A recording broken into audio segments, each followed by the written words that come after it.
Welcome back to the channel. We're now 2 games deep in the preseason and less than a month away from opening night. The Cowboys go on the road to Arizona and look a lot better, namely the backup quarterbacks. The defense had its struggles, but overall, the team was competitive, and let's face it, the game was exciting. I was joined by Mike Krim of the ATB Cowboys pod to discuss the game in full detail, which you can listen to by hitting the link above, and I highly recommend checking that out. In today's video, I want to focus on the Houston Texans and what should be the dress rehearsal, and what I expect to see play out. But before I get into the game, I ask that if you like the video, hit that like button, and if you love this video, hit that sub button. With that said, let's get to it.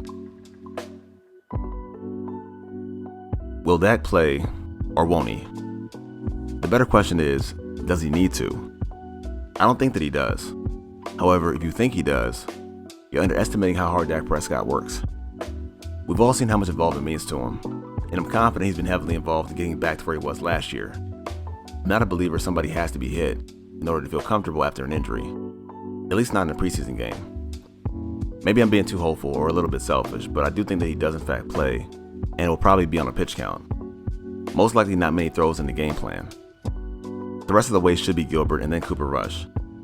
I'd say coaches are now focused on who wins the battle at QB2. The team wants to determine for sure that Gilbert has a job on lock over Cooper, which means Danucci's now locked himself to the bottom of the depth chart, and it's not close between him and Rush.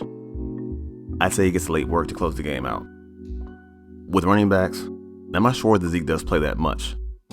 I will say this though, if Dak is playing, you better believe the best blocking back, Zeke, is going to play to protect the quarterback. As for how much, probably the same as Dak. And Tony Pollard, I feel like, weighs heavy into the plans this season, so in effect, it should be the lead back on Saturday, assuming the starting offensive linemen play. As for fullback, Nick Ralston being the only fullback on the roster should go from start to finish. Despite what you hear, you're not going to see a Mark Cooper until Tampa, and that's perfectly fine. He's coming off injury and doesn't need the extra work. Gallup and Lamb should start, and I think they play into the second quarter. The bigger question is, who plays the third wide receiver? Is it Wilson? Is it Brown? Is it Simi? CD most likely is your slot. But the real question is, who's moving up the depth chart at wide receiver 4? And where do they trust that person to play? Watch that real close and how the snaps are divided once Lamb and Gallup are out. Dalton Schultz is hurt and won't play. The same for Sean McKeon. That leaves the door wide open for Blake Jarwin at tight end 1 and Jeremy Sprinkle at tight end 3. Jarwin has some fans in the building and can get the job back with a couple of nice showings. And Sprinkle has all the physical tools to impress the coaches, just has to put it together. For most of the starting offensive linemen, I'd rather they not play. Tyron Smith in particular. That's probably not likely, and all the starters should see some playing time. Also, there won't be any surprise starters either.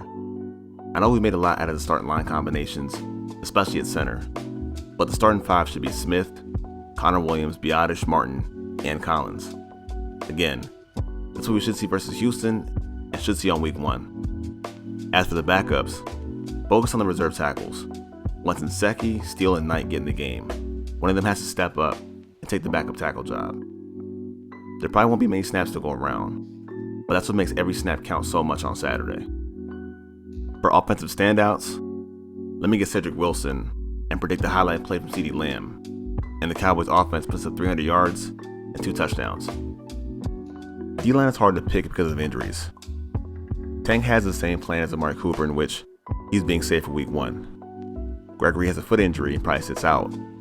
That means Terrell Basham and Dorrance Armstrong play extra, and then followed by Bradley Anae and Rondo Carter. At D-tackle, Dallas is in a bad spot with the injury to Neville Gallimore. There's 1-3 tech with Osa Odigizua, and I imagine they take it easy on him. At linebacker, nothing different. Each starter should play close to halftime. Of course, Michael Parsons is the focal point. The team's putting a lot on his shoulders, and it's all eyes on him.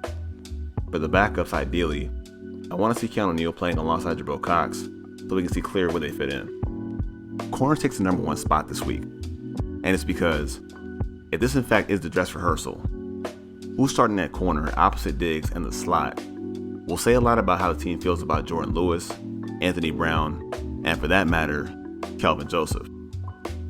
I've made the case that for right now, Your starting corners are Diggs, Wright, and Kennedy. So seeing how the team arranges the corners will tell us a lot, and maybe dictate some roster spots. Safety has less drama. We should see Donovan Wilson starting alongside DeMonte KZ and no Malik Hooker, but still nothing we didn't already expect. Should be plenty of playing time for Tyler Coyle and Ezekiel Mukuamu, but otherwise probably uneventful. For defensive standouts, maybe a sack from Micah Parsons and a pick from Trayvon Diggs. There's a lot of ways to take what you see on Saturday. Obviously, if Dak plays, it'll generate a lot of attention, either good or bad. However, it has little meaning in the grand scheme of things. What's really important, like I said, is how you put the corners on the depth chart. I'm going to try not to get too carried away, because it's not the same team we'll see in about a month. But for the sake of fun, I'm going to say the Cowboys starters outscore the Texans starters by a score of 7-3. I say it a lot. Health is what matters. But what also matters a lot is if you like this video, leave a like. And if you love this video, hit that sub button. Lastly, thanks for watching. And as always, Cowboys up. Peace.